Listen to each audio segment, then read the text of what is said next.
اللہ کی طرف سے ہے، بندوں کے لیے خاص تحفہ ہے، خاص گفٹ ہے، ایک دوسرے کو سلامتی کی دعا دینا ہے، اور پھر اس کے ذریعے سے ایک انسان کے نامہ اعمال میں ایک ساتھ 30 نیکیوں کا اضافہ ہو جاتا ہے۔ دنیا کے مختلف قوموں میں ملاقات کے وقت الگ الگ جو ورڈ ہیں وہ کہنے کا رواج ہے، لیکن اسلام نے جو الفاظ بتائے ہیں ان سے بڑھ کر کسی کے یہاں بھی کوئی بھی ایسا کلمہ موجود نہیں ہے۔ یعنی اللہ نے جو ہم کو یہ جو سلام کا جو تحفہ دیا ہے وہ کسی اور قوم کے اندر یہ لفظ ہے ہی نہیں۔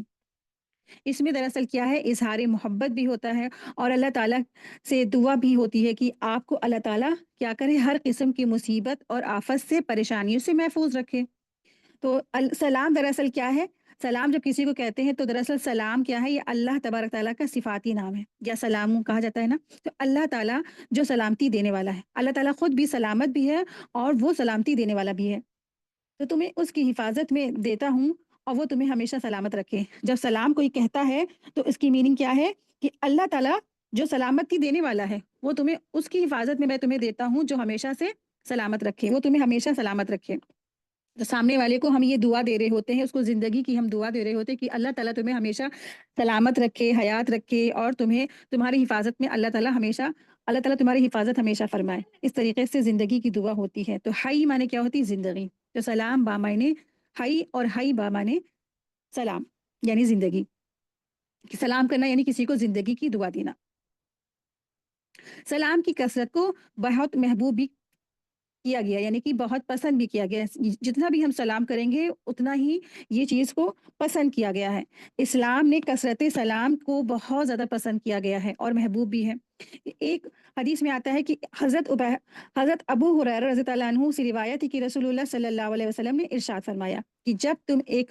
جب تک تم مومن نہیں ہوگے، جنت میں داخل نہیں ہوگے، اور مومن اس وقت تک نہیں ہوگے جب تک کہ تم آپس میں محبت نہ کرو گے۔ پھر فرمایا کیا میں تمہیں ایسی چیز نہ بتا دوں کہ اس پر عمل کرو تو آپس میں محبت پیدا ہوگی۔ پھر فرمایا آپس میں خوب سلام کو پھیلاؤ۔ یہ مسلم کی حدیث ہے، پیج نمبر 54 میں اس کا ذکر ہے حدیث کا۔ اللہ سبحانہ تعالیٰ نے رسول اللہ صلی اللہ علیہ وسلم کے ذریعے ہمیں زندگی گزارنے کا طریقہ بتا دیا ہے۔ تو اسی حدیث سے پتہ چلتا ہے کہ ایک مسلمان ہو ہی نہیں سکتا، ایک مسلمان جنت میں داخل ہی نہیں ہو سکتا کہ جب تک وہ اس سلام کو جو ہے آپ خوب نہ کرے آپس میں، اور آپس میں محبت نہ کرے ایک دوسرے سے، یعنی مسلمان آپس میں محبت نہ کرے اور سلام کو عام نہ کرے۔ تو اس لیے کہا گیا کہ خوب سلام کرو۔ تو یہ سلام کا پھیلانا اور ایک دوسرے کو سلام کرنا دراصل کیا ہے، ایمان کی بنیاد پر ہے، جان پہچان کی بنیاد پر نہیں ہے۔ لیکن آج ہمارا معاملہ کیا ہے، آج ہم تو جس کو جانتے ہوتے ہو نا اسی کو سلام کرتے ہیں، باقی کسی کو اگر ہم نہیں جانتے تو اس کو ہم سلام بھی نہیں کرتے ہیں۔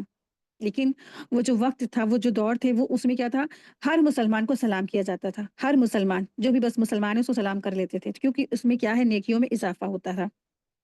تو ایک مسلمان کی دوسرے مسلمان پر جو حقوق ہے نا ان کو بیان فرماتے ہوئے رسول اللہ صلی اللہ علیہ وسلم نے یہ بھی فرمایا کہ جب تم مسلمانوں سے ملاقات کرو تو اس کو سلام کرو، یعنی کہ مسلمانوں کے جو مسلمان ہیں نا اس پر 5 حقوق ہیں۔ تو ان حقوق میں یہ ایک حقوق ہے کہ جب مسلمانوں سے ملاقات کرو تو تم ان کو سلام کرو، چاہے آپ ان کو جانتے ہو اور چاہے آپ ان کو نہیں بھی جانتے ہیں۔ لیکن آج جب ہمارا اسلام ہی ہم سے بہت دور ہو گیا، ہمارا دین بہت دور ہو گیا، تو دین کے احکام سے بھی لوگ بہت دور ہو گئے ہیں۔ آج لوگ سلام سے کتراتے ہیں، لوگ سلام نہیں کرتے ہیں۔ اور اگر آپ کسی ایسی جگہ گئے ہیں، کسی کو آپ انجانی جگہ سلام کر لیں تو وہ یہ شخص یہی کہے گا کہ بیٹا ہم نے آپ کو پہچانا نہیں، یا بہن ہم نے آپ کو پہچانا نہیں نا، یعنی پہچان ہوگی تبھی سلام کریں گے، ورنہ تو سلام کا تو سوال ہی نہیں اٹھتا۔ لیکن ہمیں قرآن اور حدیث تو کسی اور چیز کی بات بتاتا ہے، حکم دیتا ہے، کیا کہتا ہے کہ آپ سب ایک دوسرے کو خوب سلام کریں، چاہے آپ ایک دوسرے کو پہچانتے ہو یا نہ پہچانتے ہو، کثرت سلام کیا کریں، کیونکہ سلام کی وجہ سے کیا ہے، آپس میں آپ کی محبت ہوگی، اور آپ کیا ہوں گے، ایک دوسرے کو سلام کریں گے تو پھر کیا ہے، جنت میں جانے والے بھی انشاءاللہ بن جائیں گے۔ تو اور سلام کا جواب دینے کا بھی اسی لیے خاص ایک درجہ ہے، جس طرح سلام کر کے حقوق مسلم میں سے، اسی طرح سلام کا جواب دینا بھی مسلمان کے حقوق میں سے ہے۔ حضرت ابو ہریرہ رضی اللہ عنہ سے روایت ہے کہ رسول اللہ صلی اللہ علیہ وسلم نے ارشاد فرمایا، مسلمان کے مسلمان پر 5 حقوق ہیں۔ پہلا، سلام کا جواب دینا، دوسرا، مریض کی عیادت کرنا، تیسرا، جنازے کے ساتھ جانا، چوتھا، دعوت قبول کرنا، پانچواں، چھینکنے والے کا جواب دینا، یعنی جب وہ الحمدللہ کہے تو اس کے جواب میں یرحمک اللہ کہنا۔